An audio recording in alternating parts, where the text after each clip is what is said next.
സ്തോത്രം. എനിക്കറിയാം ഈ മാസത്തിൻ്റെ തുടക്കമാണ്. കഴിഞ്ഞ മാസങ്ങളിലൊക്കെ കർത്താവ് നമ്മെ ശ്രേഷ്ഠതയോടെ നടത്തി. ഈ ഓരോ മാസവും നമ്മൾ പുതിയ തീമാണ് എടുത്തു പോകുന്നത്. ഈ മാസവും ഒരു പുതിയ തീമാണ്. പക്ഷേ ഞാൻ എടുത്തു വെച്ച മെസ്സേജ് അല്ലെങ്കിൽ 7 സഭകൾക്കുള്ള ദൂത് കണ്ടിന്യൂ ചെയ്യണമെന്നുള്ള പ്രേരണ എൻ്റെ ഉള്ളിൽ കിടക്കുന്നത് കൊണ്ട് ഞാൻ അതിനെ 2 ആഴ്ചയും കൂടെ കണ്ടിന്യൂ ചെയ്തതിന് ശേഷം നമുക്ക് ഈ പുതിയ തീമിലേക്ക്, ഈ മാസത്തെ തീമിലേക്ക് പ്രവേശിക്കാൻ ഞാൻ താല്പര്യപ്പെടുകയാണ്. സ്തോത്രം. നമ്മൾ ഈ ആഴ്ചയിൽ ചിന്തിക്കാൻ പോകുന്ന ഇത് എത്ര നമ്മൾ പഠിച്ചു ഇതുവരെ? 5. ഏതൊക്കെ സഭയാണ് പഠിച്ചത്?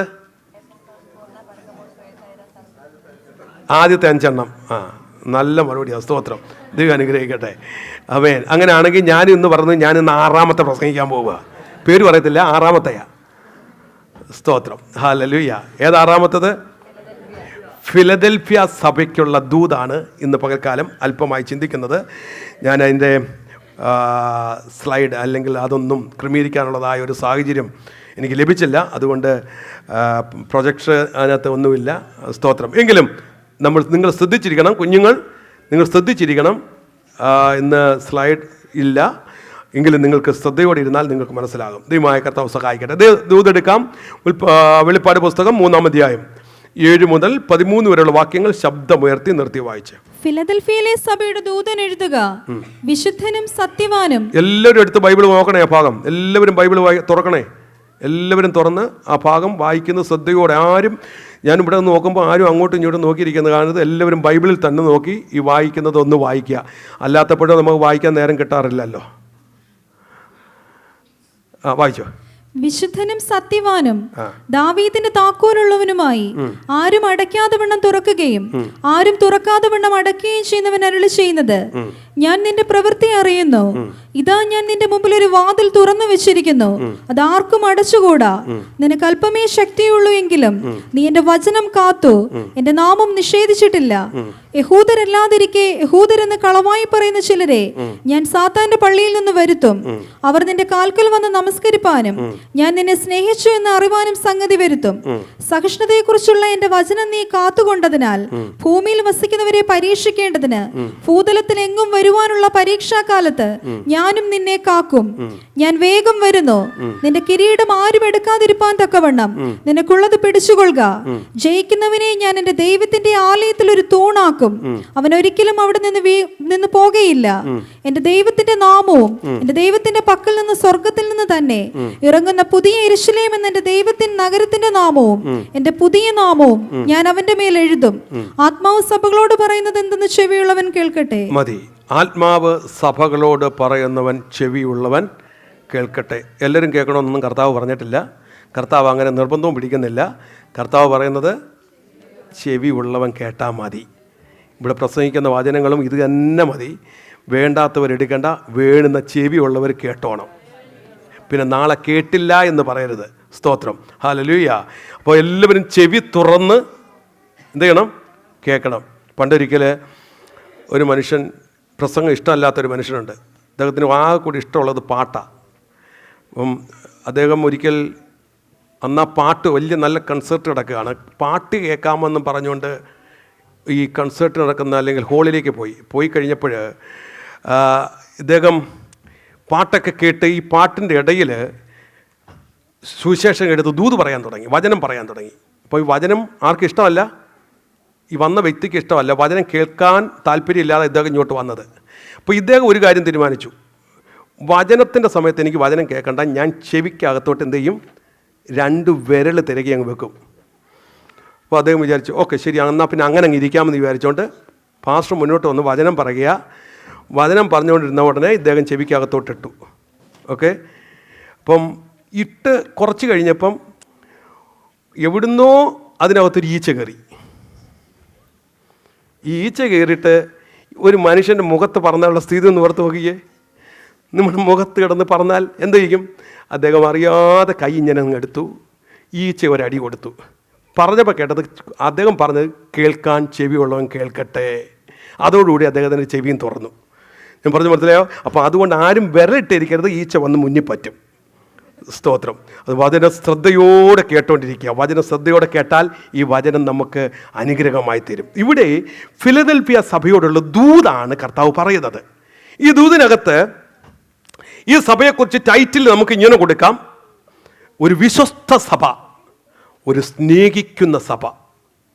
അത്ര നല്ല സഭയാണ് ഫിലദൽഫിയ സഭ. അല്പമായി അതിൻ്റെ ഹിസ്റ്റോറിക്കൽ ബാക്ക്ഗ്രൗണ്ട് ഒന്ന് ചിന്തിച്ചിട്ട് നമുക്ക് മുന്നോട്ട് പോകാം. ഈ പട്ടണം എന്ന് പറയുന്നത് സർദീസിന് തെക്ക് കിഴക്ക് ഏതാണ്ട് 28 മൈൽ അകലെയായിട്ട് കിടക്കുന്ന ഒരു മനോഹരമായ പട്ടണമാണ്. BC 189 കാലഘട്ടത്തിലാണ് ഈ പട്ടണം പണിയപ്പെടുന്നത്. പെർഗമോസിലെ രാജാവായിരുന്ന അറ്റ്ലസ് രണ്ടാമൻ എന്ന് പറയപ്പെടുന്ന ഒരു രാജാവാണ് ഈ പട്ടണം പണിതത്. ഈ പട്ടണം പണിതത് തൻ്റെ സഹോദരനോടുള്ള സ്നേഹനിമിത്തമുള്ള ഒരു നിമിത്തമാണ് ഈ പട്ടണം പണിയാൻ ഇടയായിത്തീർന്നത്. ഇദ്ദേഹത്തിൻ്റെ ഈ അറ്റ്ലസ് എന്ന് പറയുന്ന ആ മനുഷ്യൻ്റെ ഓമന പേര്, അദ്ദേഹത്തിൻ്റെ അറിയപ്പെടുന്ന പേര് ഫിലദൽഫിയോസ് എന്നാണ്. ഫിലദൽഫിയോസ് എന്ന പേരിലാണ് അദ്ദേഹത്തിൻ്റെ ആ പേര്. അതിൻ്റെ അർത്ഥം, ഫിലദൽഫിയോസ് എന്ന് പറയുന്ന വാക്കിൻ്റെ അർത്ഥം സഹോദര സ്നേഹി എന്നാണ്. അപ്പോൾ തൻ്റെ സഹോദരനോടുള്ള സ്നേഹനിമിത്തം താൻ പണിത ഒരു പട്ടണമാണ് ഈ വ്യക്തിയാണ് ഈ പട്ടണം പണി. അങ്ങനെയാണ് ഈ പട്ടണത്തിന് ഫിലദൽഫിയ എന്ന പേര് വരാൻ ഇടയായിത്തീർന്നത്. ഫിലദൽഫിയ. അപ്പോൾ ഈ ഫിലദൽഫിയ എന്ന വാക്കിൻ്റെ അർത്ഥം, അല്ലെങ്കിൽ സഹോദരനുള്ള സ്നേഹനിമിത്തം ആണ് ഈ പട്ടണം പണിയാനിടയായിത്തീർന്നത്. സ്തോത്രം. അപ്പോൾ ഈ ഫിലദൽഫിയ എന്ന് പറയുന്ന വാക്കിൻ്റെ അർത്ഥം സഹോദര സ്നേഹം എന്ന വാക്കാണ്, അർത്ഥമാണ് നമുക്കിവിടെ കാണാൻ കഴിയുന്നത്. ഇവിടെ ഈ സമ്പൽ സമൃദ്ധമായ ഒരു പട്ടണമായിരുന്നെങ്കിലും ഈ പട്ടണത്തെ സംബന്ധിച്ചോളം പലപ്പോഴും ഭൂകമ്പങ്ങളും അല്ലെങ്കിൽ അഗ്നിപർവ്വതങ്ങളും അങ്ങനെ വിവിധമായ നിലയിൽ കൂടെ ഈ പട്ടണം നശിക്കപ്പെട്ടു. ശത്രുവിൽ നിന്നുള്ള ആക്രമണ നിമിത്തമൊക്കെ ഈ പട്ടണം നശിപ്പിക്കപ്പെട്ടു. എങ്കിലും അതുകൊണ്ട് പലപ്പോഴും ഇവിടെയുള്ള ജനങ്ങൾ ഭയത്തോടെയാണ് കഴിഞ്ഞത്. ഏത് നിമിഷവും എന്ത് സംഭവിക്കുമെന്നുള്ള ഭയത്തോടെയാണ് ജനം കഴിഞ്ഞു വന്നത്. എന്നാൽ പല സന്ദർഭങ്ങളിലും ഈ ആക്രമിക്കപ്പെട്ടത് കൂടാതെ അനേക പ്രാവശ്യം ഭൂമി ഉലുക്കമുണ്ടായി, അഗ്നിപർവ്വതമുണ്ടായി, അങ്ങനെയൊക്കെ തകർക്കപ്പെട്ടുവെങ്കിലും ഇന്നും നിലനിൽക്കുന്ന ഒരു പട്ടണമാണ് ഫിലദൽഫിയ. ഇന്നും നിലനിൽക്കുന്ന പക്ഷേ ഫിലദൽഫിയ എന്ന പേരിലല്ലെന്ന് മാത്രം ഇന്ന് അത് നിലനിൽക്കുന്നത് ടർക്കിയിൽ അൽ അഷയർ എന്ന് പറയുന്ന ഒരു സിറ്റി. നിങ്ങൾ ഗൂഗിളിൽ അടിച്ചു നോക്കിയാൽ അൽ അഷയർ എന്ന് പറയുന്ന സിറ്റി അടിച്ചു നോക്കിയാൽ ടർക്കിയിൽ ഇപ്പോഴും കാണാൻ പറ്റുന്ന ഒരു പട്ടണമാണ് ഈ ഫിലദൽഫിയ പട്ടണം. ഒത്തിരി സഭകളൊന്നുമില്ലെങ്കിലും ഇന്നും ഒരു കൂട്ടം ക്രിസ്ത്യാനികൾ അവിടെ ആരാധിക്കുന്നുണ്ട്. തകർക്കപ്പെട്ട പള്ളിയുടെ അവശിഷ്ടങ്ങളൊക്കെ കാണാമെങ്കിലും ഒത്തിരി പള്ളികളും ഇന്ന് ആ പട്ടണത്തിലുണ്ട്. ഇതാണ് ചെറിയൊരു ബാക്ക്ഗ്രൗണ്ട്. ഇനി ആ പട്ടണത്തെക്കുറിച്ച് നമ്മൾ ചിന്തിച്ചാൽ, ആ സഭയെക്കുറിച്ച് ചിന്തിച്ചാൽ, ഈ സഭയുടെ ആരംഭത്തെക്കുറിച്ച് മറ്റുള്ള സഭകളെ പോലെ തന്നെ ഞാൻ പറഞ്ഞതുപോലെ തന്നെ ആരാൽ അത് സ്ഥാപിക്കപ്പെട്ടു എന്ന കാര്യങ്ങളൊന്നും തിരുവചനത്തിൻ്റെ അടിസ്ഥാനത്തിൽ ഹിസ്റ്റോറിക്കലി നമുക്കൊന്നും കാണാൻ കഴിയുന്നില്ലെങ്കിലും നമ്മൾ നേരത്തെയുള്ള സഭകളെക്കുറിച്ച് വിശ്വസിച്ചതുപോലെ പൗലോസിൻ്റെ കാലഘട്ടത്തിൽ മിഷണറിമാർ അല്ലെങ്കിൽ സഭയിലുള്ളതായ ദൈവമക്കൾ തൻ്റെ സുവിശേഷ ദൗത്യം ഏറ്റെടുത്തു കൊണ്ടുപോയി പ്രസംഗിച്ച അല്ലെങ്കിൽ സുവിശേഷം അറിയിച്ച മുഖാന്തരം ഉരുവായ ഒരു സഭയാണ് എന്നാണ് അനുമാനിക്കപ്പെടുന്നത്. സ്തോത്രം. എനിക്ക് സമയം ഇല്ലാത്തതുകൊണ്ട് വേഗത്തിൽ പോകുക. ഇനി നമ്മൾ ഇതിനകത്ത് പ്രാരംഭത്തിൽ കാണുന്നത് കർത്താവിൻ്റെ അപ്പിയറൻസ്. എങ്ങനെയാണ് യേശു ഈ സഭയിൽ പ്രത്യക്ഷപ്പെട്ടത്? നേരത്തെ എല്ലാം ഞാൻ ഓർപ്പിച്ചു. ഓരോ സഭകളോടും ആ സഭയുടെ പശ്ചാത്തലം അനുസരിച്ചാണ് ദൈവം വെളിപ്പെട്ടത്, അല്ലേ? സ്തോത്രം. അത് ഞാൻ പല ആവർത്തി ഓർപ്പിച്ചു. ഇന്നും കർത്താവ് നമുക്ക് പ്രത്യക്ഷപ്പെടുന്നത്, നമ്മളോട് സംസാരിക്കുന്നത് നമ്മൾ ഇരിക്കുന്ന, നമ്മൾ കടന്നു പോകുന്ന ജീവിതത്തിൻ്റെ അവസ്ഥയ്ക്കനുസരിച്ചാണ്. നമ്മൾ ഏത് സാഹചര്യത്തിലാണോ ചെന്നുപെട്ട് നിൽക്കുന്നത് ആ മണ്ഡലത്തിൽ ആയിരിക്കും കർത്താവ് നമ്മോട് സംസാരിക്കുന്നത്. സ്തോത്രം. ഹല്ലേലൂയ. വിവിധ നിലകളിൽ നമുക്കറിയാം. നമ്മുടെ ജീവിതത്തിൽ അല്ലെങ്കിൽ ഒരു പ്രയാസത്തിലിരിക്കുമ്പോൾ ആ തലത്തിൽ കർത്താവ് നമ്മോട് സംസാരിക്കും. കേൾക്കുന്ന വചനം ആ തലത്തിലായിരിക്കും നിങ്ങളോട് ഇടപെടുന്നത്. സ്തോത്രം. അബ്രഹാമിന്റെ ജീവിതത്തിന്റെ ഒരു പ്രത്യേകമായ ആവശ്യഘട്ടത്തിൽ ഹല്ലേലൂയ ഹൃദയം നൊമ്പരത്തോടെ താൻ കടന്നുപോയ ഒരു അവസ്ഥയിൽ കർത്താവ് കരുതുന്നവനായ ഒരു ദൈവമായോട് പ്രത്യക്ഷപ്പെടുവാനിടയായി തീർന്നു. സ്തോത്രം. യോസഫിനെ കുറിച്ച് നമ്മൾ ചിന്തിച്ചാൽ ഹല്ലേലൂയ അവന്റെ ജീവിതത്തിൽ അവനെ ഉയർത്തുന്ന ഒരു ദൈവമായി അവനെ വെളിപ്പെടുവാനിടയായി തീർന്നു. ദാനിയേലിനെ കുറിച്ച് ചിന്തിച്ചാൽ സിംഹക്കുഴിയിലും തീച്ചൂടെ മധ്യത്തിൽ ഇറങ്ങി വന്നപ്പോൾ അവിടെ നിന്ന് വിടുവിക്കാൻ കഴിയുന്ന ഒരു ദൈവമായി പ്രത്യക്ഷപ്പെട്ടു. പ്രത്യക്ഷപ്പെടുവാനിടയായിരുന്നു. കഴിഞ്ഞ 5 സഭകളെ കുറിച്ച് നമ്മൾ ചിന്തിച്ചു. ഓരോ സഭകളിലും ദൈവം പ്രത്യക്ഷപ്പെട്ടത് വ്യത്യസ്തമായ നിലയിലായിരുന്നുവെന്ന് നമുക്ക് കാണാൻ കഴിയുന്നുണ്ട്. എന്നാൽ അതിൽ നിന്നെല്ലാം വളരെ തികച്ചും വ്യത്യസ്തമായ നിലയിലാണ് ഫിലദൽഫിയ സഭയോട് ദൈവം പ്രത്യക്ഷപ്പെടുന്നത്. എങ്ങനെയാണ് പ്രത്യക്ഷപ്പെടുന്നത്? വായിച്ച് 7-ാം വാക്യം. വിശുദ്ധനും സത്യവാനും ദാവീദിന്റെ താക്കോലുള്ളവനുമായി ആരും അടയ്ക്കാതെ വണ്ണം തുറക്കുകയും ആരും തുറക്കാതെ വണ്ണം അടയ്ക്കുകയും ചെയ്യുന്നവൻ അരുളി ചെയ്യുന്നത്. മതി, അവിടെ നിൽക്കട്ടെ. സ്തോത്രം. ഇവിടെ നമ്മൾ ശ്രദ്ധിച്ചു, മറ്റു സഭകളിൽ നിന്നും വളരെ വ്യത്യസ്തമായിട്ടാണ് ഇവിടെ ക്രിസ്തു വെളിപ്പെടുന്നത്. 1-ാം അധ്യായത്തിൽ യോഹന്നാൻ എങ്ങനെ ക്രിസ്തുവിനെ ദർശിച്ചോ അതേ നിലയിലാണ് ക്രിസ്തു ഇവിടെ വെളിപ്പെടുന്നത് നമുക്ക് കാണാൻ കഴിയും. 1-ാം അധ്യായത്തിൽ നമുക്കറിയാം വെളിപ്പെടുന്നത് അവിടെ നമുക്ക് ഇതേ നിലയിൽ സത്യവാനും സ്തോത്രം വിശ്വസ്തനുമായ കർത്താവ് എന്ന് പറഞ്ഞുകൊണ്ട് ഒരു നിലയിലാണ് കർത്താവിനെ യോഹന്നാൻ ദർശിക്കുന്നത്. ഇവിടെ ഫിലദൽഫിയ സഭയോട് ദൂത് പറയുമ്പോൾ കർത്താവ് അതേ തലത്തിലാണ്. സ്തോത്രം. എഫെസസ് സഭയിൽ നമുക്ക് കാണുന്നു 7 നക്ഷത്രം വലങ്കയിൽ പിടിച്ച്, അല്ലെ? എങ്ങനെ വ്യത്യസ്തമായ നിലയിലാണ് ഓരോ സഭകളെ നമ്മൾ ചിന്തിച്ചു നോക്കിയേ. എങ്ങനെ ദൈവം പ്രത്യക്ഷപ്പെട്ടത്? എഫെസസ് സഭയ്ക്ക് കാണാൻ കഴിയുന്നു 7 നക്ഷത്രം വലങ്കയിൽ പിടിച്ച് 7 പൊൻനിലവിളക്കുകളുടെ നടുവിൽ. മതി, ഓക്കെ. സ്മുർണ സഭയ്ക്ക് പ്രത്യക്ഷപ്പെടുമ്പോൾ മരിച്ചവനായിരുന്നു വീണ്ടും ജീവിക്കുന്നവനായ ക്രിസ്തു ആദ്യനും അന്ത്യനുമായ വെളിപ്പെടുന്നു. പെർഗമ സഭയ്ക്ക് വെളിപ്പെടുന്നത് മൂർച്ചയേറിയ ഇരുവായത്തിലുള്ള വാളുള്ളവൻ അരുളി ചെയ്യുന്നു. ത്രിയേതര സഭയോട് പറയുമ്പോൾ നമ്മൾ കാണുന്നു, സ്തോത്രം, അഗ്നിജ്വാലയ്ക്കൊത്ത് കണ്ണുള്ളവനും വെള്ളോടിന് സമമായ കാലുള്ളവനും അരുളി ചെയ്യുന്നു. സർദി സഭയോട് പറയുന്നത് 7 ആത്മാവും 7 നക്ഷത്രവും കയ്യിലുള്ളവൻ അരുളി ചെയ്യുന്നു. എന്നാൽ ഫിലദൽഫിയ സഭയെ കുറിച്ച് ചിന്തിച്ച് അവിടെ കാണുന്ന സഭയ്ക്ക് താൻ ഹല്ലേലൂയ സ്തോത്രം സഭയുടെ അവസ്ഥ എന്താണ് അതിനനുസരിച്ച് വെളിപ്പെടുന്നതിനേക്കാൾ ഉപരി സഭയ്ക്ക് താൻ ആരാകുന്നു എന്നാണ് ഇവിടെ വെളിപ്പെടുന്നത്. വ്യത്യാസം മനസ്സിലാവും. ഇതുവരെയുള്ള സഭകളിൽ കർത്താവ് പ്രത്യക്ഷപ്പെട്ടത് വെളിപ്പെട്ടത് ആ സഭയുടെ അവസ്ഥയ്ക്കനുസരിച്ച് വെളിപ്പെടുമ്പോൾ അല്ല ഫിലദൽഫിയ സഭയോടുള്ള ബന്ധത്തിൽ കർത്താവിന്റെ വെളിപ്പാട് താൻ ആരാണ്. സ്തോത്രം. ഹല്ലേലൂയ. അവിടെ പറഞ്ഞിരിക്കുന്ന തന്റെ ഹല്ലേലൂയ ആളത്വം മഹാത്മ്യം എന്താണ്, തന്റെ സ്തോത്രം ദൈവത്വം എന്താണ്, ഇത്യാദി കാര്യങ്ങളിൽ കൂടിയ ദൈവം വെളിപ്പെടുന്നത്. ഇവിടെ സഭയ്ക്ക് വെളിപ്പെട്ടിരിക്കുന്നത് ഇവിടെ പറഞ്ഞിരിക്കുന്നത് ഇങ്ങനെയാണ്: വിശുദ്ധനും സത്യവാനും ദാവീദിന്റെ താക്കോൽ ഉള്ളവനും ആരും അടയ്ക്കാതെ വണ്ണം തുറക്കുകയും ആരും തുറക്കാതെ വണ്ണം അടയ്ക്കുകയും ചെയ്യുന്നവനല്ല. മതി, സ്തോത്രം. ദൈവം എന്ന നിലയിൽ ക്രിസ്തുവിന്റെ സ്വഭാവത്തെയും സർവശക്തിയും പരമാധികാരത്തെയുമാണ് ഇവിടെ കർത്താവ് വെളിപ്പെടുത്തുന്നത്. ഒന്നാമതായി കർത്താവ് വെളിപ്പെട്ടിരിക്കുന്നത് എങ്ങനെയാ? ഞാൻ ആരാണ്? വിശുദ്ധനായ ദൈവം. He is holy. The first appearance, ദൈവം ഒന്നാമതായി വെളിപ്പെട്ടത് ഹി ഈസ് ഹോളി, വിശുദ്ധനായ ഒരു ദൈവം. ഹല്ലേലൂയ, സ്തോത്രം. യേശുക്രിസ്തു ഫിലദൽഫിയ സഭയെ വെളിപ്പെടുന്നത് വിശുദ്ധൻ എന്ന ടൈറ്റിലോട് കൂടിയ, അല്ലെ? വിശുദ്ധി എന്നാൽ ഹോളി എന്ന പദത്തിന് ഗ്രീക്കിൽ കൊടുത്തിരിക്കുന്നത് ഹഗിയോസ് എന്ന് പറയുന്ന പദമാണ്. ഹഗിയോസ്. ഓക്കെ, അതിന്റെ അർത്ഥം ഇതാണ്: ഡിഫറൻറ്റ്, സെപ്പറേറ്റഡ് ഓൺ, വ്യത്യസ്തൻ, വേർപെട്ടവൻ എന്ന അർത്ഥങ്ങളാണ് അതിനുള്ളത്. എന്തോ ഗ്രീക്ക് പദം എന്തുവാ? ഹഗിയോസ്. അതിന്റെ അർത്ഥം സെപ്പറേറ്റഡ് ഓൺ, വേർപെട്ട ഒരുവൻ, അല്ലെ? അപ്പൊ ഇത് ക്രിസ്തുവിനെ സംബന്ധിച്ചിടത്തോളം താൻ വിശുദ്ധനാന്ന് പറയാൻ കാരണം അവിടെ തന്നെ നമുക്ക് കാണാൻ കഴിയും, പാപത്തിൽ നിന്നും പാപമംഗലമായ മണ്ഡലങ്ങളിൽ നിന്നും വേർപെട്ടവനാണ്, അല്ലെ? പാപമൊഴികെ എന്നാ ക്രിസ്തുവിനെ കുറിച്ച് പറഞ്ഞിരിക്കുന്നത്. അതുകൊണ്ട് അവൻ വിശുദ്ധനാണ്, അല്ലെ? സ്തോത്രം. ഹല്ലേലൂയ. അവൻ എന്ന നിലയിൽ കർത്താവ് വിശുദ്ധനും പരിശുദ്ധനുമാണ് എന്ന് നമുക്ക് കാണാൻ കഴിയും. വിശുദ്ധനായ ദൈവം പുതിയ വിശ്വാസികളെ കുറിച്ച് ആഗ്രഹിക്കുന്നതും അവർ ആരായിരിക്കണമെന്ന വിശുദ്ധൻ. പത്രോസ് ലേഖനം എഴുതുമ്പോൾ പറയുന്നുണ്ട്, ഞാൻ വിശുദ്ധനായിരിക്കാൻ നിങ്ങളും വിശുദ്ധരായിരിപ്പീൻ. അപ്പൊ നമ്മെ കുറിച്ച് ദൈവം ആഗ്രഹിക്കുന്നത് എന്താ? നമ്മൾ ആരായിരിക്കണം? വിശുദ്ധന്മാരുണ്ടോ? നമ്മൾ വിശുദ്ധന്മാരാണോ? ഹലോ, വിശുദ്ധന്മാരാണോ? വിശുദ്ധന്മാരുടെ കരങ്ങളൊന്നും ഉയർത്തിയാൽ കൊള്ളായിരുന്നു. എല്ലാവരും ആരുമില്ലേ? വിശുദ്ധന്മാരാരുമില്ലേ? സ്തോത്രം. വിശുദ്ധന്മാരുടെ കരങ്ങളൊന്നും ഉയരട്ടെ. സ്തോത്രം. ഹല്ലേലൂയ. നിങ്ങൾക്ക് തന്നെ സംശയമാണ് ഞാൻ വിശുദ്ധനാണോ അല്ലയോ എന്ന്. അയ്യോ, കർത്താവ് വന്ന പോണ്ടേ? കർത്താവ് മാത്രമേ ഉള്ളൂ വിശുദ്ധൻ. സ്തോത്രം. നമ്മൾ വിശുദ്ധന്മാരാണ്. നമ്മൾ വിശുദ്ധന്മാരാണ്. ഏത് നിലയിലാണ് നമ്മൾ വിശുദ്ധന്മാരായിരിക്കുന്നത് ഞാൻ പറയാം. കുഞ്ഞാടിന്റെ രക്തത്താൽ കഴുകപ്പെട്ട ഹല്ലേലൂയ സകലരും ആരാണ്? വിശുദ്ധന്മാരാ. പിന്നെന്തിനു പേടിക്കുന്നേ? നിങ്ങൾ ക്രിസ്തുവിന്റെ രക്തത്താൽ കഴുകപ്പെട്ട ഒരു വ്യക്തിയാണോ? വിശുദ്ധനാണ്. പൗലോസ് ലേഖനം എഴുതുമ്പോൾ ഓരോ സഭയെ വിളിച്ചെന്താ?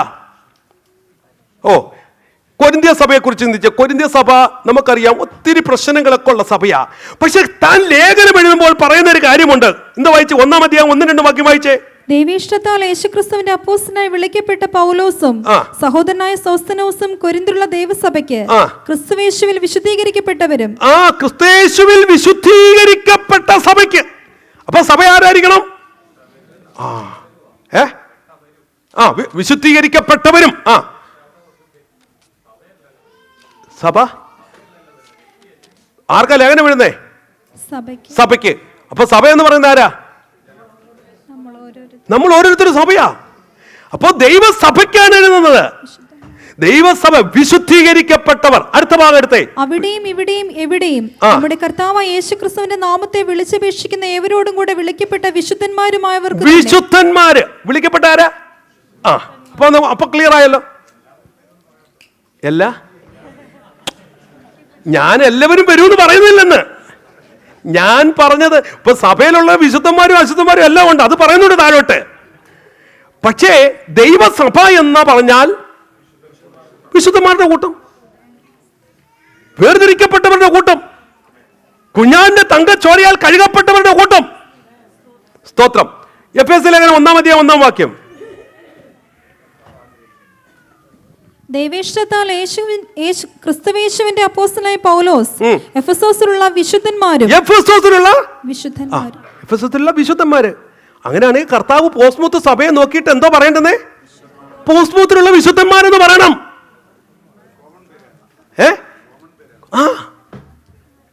സ്തോത്രം. പക്ഷേ ഇത് കോമൺ ആയിട്ട് പറയുമ്പോൾ തന്നെ വ്യക്തിപരമായിട്ടും കർത്താവ് പറയണം, നീ വിശുദ്ധനാണ്. ഈ വിളി കേൾക്കണം. ആമേൻ, ഹല്ലേലൂയ. നല്ലവനും വിശ്വസ്തനുമായ ദാസനെ എന്ന് വിളിച്ചിരിക്കുന്നത് പോലെ വിശുദ്ധനായവനെ എന്ന് വിളിക്കാൻ നമ്മുടെ ജീവിതം ഏൽപ്പിച്ചു കൊടുക്കണം. ഹല്ലേലൂയ.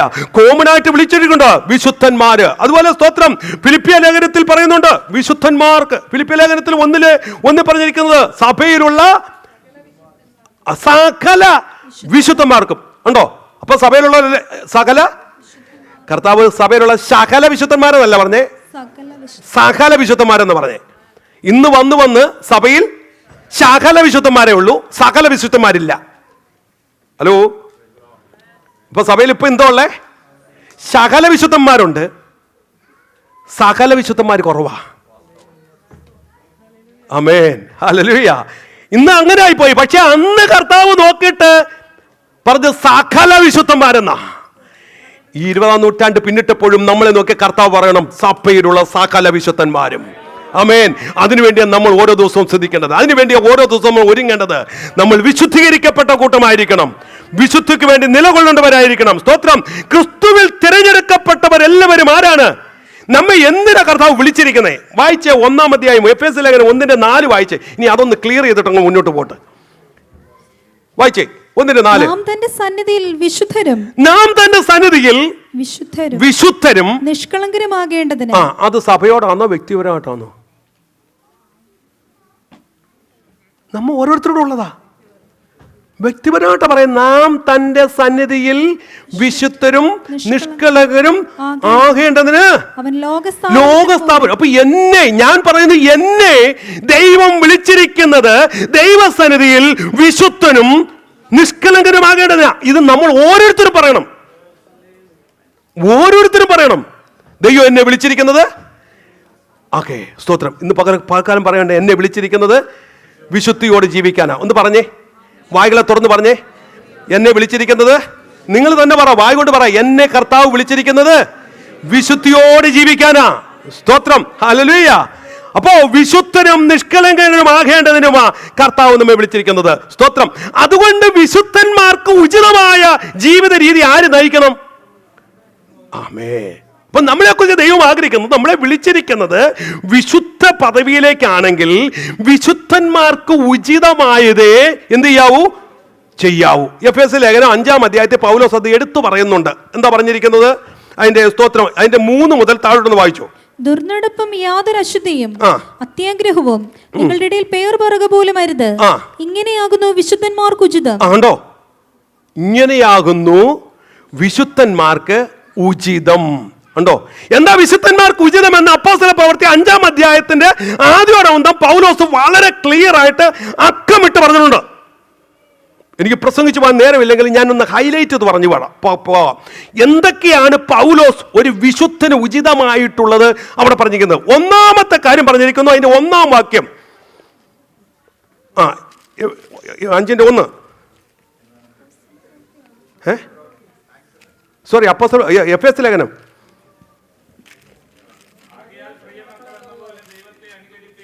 ഒന്നാമത്തെ കാര്യം, വിശുദ്ധന്റെ ആവശ്യമായിരിക്കുന്ന ഒന്നാമത്തെ ഘടകമാണ് പ്രിയ മക്കൾ എന്ന പോലെ ദൈവത്തെ എന്ത് ചെയ്യണം?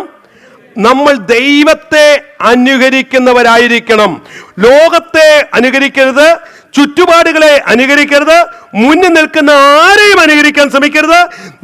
നിങ്ങൾ അനുകരിക്കേണ്ടതും ഫോളോ ചെയ്യേണ്ടതും എബ്രായ ലേഖനത്തിൽ പറഞ്ഞിരിക്കുന്ന പോലെ വിശ്വാസത്തിന്റെ നായകനും പൂർത്തി വരുത്തുന്നതുമായ യേശുവിനെ ആയിരിക്കണം നമ്മൾ അനുകരിക്കേണ്ടത്. ആമേൻ, ഹല്ലേലൂയ.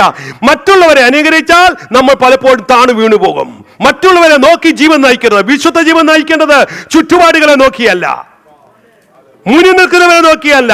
ആരും ഏത് നിമിഷവും താളടിയാകും. പക്ഷെ നീ ക്രിസ്തുവിനെ നോക്കിയാൽ നീ താളടിയായി പോകത്തില്ല. ഹല്ലേലൂയ, സ്തോത്രം. ഇവിടെ പറഞ്ഞിരിക്കുന്ന ഒന്നാമത്തെ കാര്യം, നിങ്ങൾ ദൈവത്തെ അനുകരിക്കുന്നവരായിത്തീരണം. വിശുദ്ധന് ഉചിതമായ കാര്യമാണ് പറയുന്നത്. നോട്ട് ചെയ്യണമെങ്കിൽ നോട്ട് ചെയ്തോണം. ഞാൻ ഒരു 7 കുറ്റം പെട്ടെന്ന് പറഞ്ഞു വിടാം. സ്തോത്രം. വിശുദ്ധന് ഉചിതമായ ഒന്നാമത്തെ കാര്യം ദൈവത്തെ അനുകരിക്കുന്നവർ. അതിന്റെ 2-ാമത്തെ കാര്യം 2-ാം വാക്യത്തിൽ പറയുന്നുണ്ട്, അവർ ദൈവ സ്നേഹത്തിൽ നടക്കുന്നവരായിരിക്കണം. ദൈവ സ്നേഹത്തിൽ നടക്കുന്നവർ, 2-ാമത്തെ ക്വാളിറ്റി. ഞാൻ വാക്യങ്ങൾ വായിപ്പിക്കുന്നില്ല, ഞാൻ അത് പറഞ്ഞങ്ങ് വിടാം. ഓക്കെ. 3-ാമത്തെ കാര്യം പറഞ്ഞിരിക്കുന്നത്, സ്തോത്രം, അതിന്റെ 4-ാം വാക്യമാണ്. അതൊന്ന് വായിച്ചോ. ദുർനടപ്പും യാതൊരു അശുദ്ധിയും അത്യാഗ്രഹവും നിങ്ങളുടെ ഇടയിൽ പേര് പറയുക പോലും അരുത്. സ്തോത്രം. അപ്പൊ ഇതാണ് വിശുദ്ധന്മാരുടെ ജീവിതം. അപ്പോ വിശുദ്ധന്മാർ ആരാകരുത്? ദുർനടപ്പുകാരനാകരുത്, അശുദ്ധിയുള്ളവനാകരുത്, അത്യാഗ്രഹം ഉള്ളവനാകരുത്.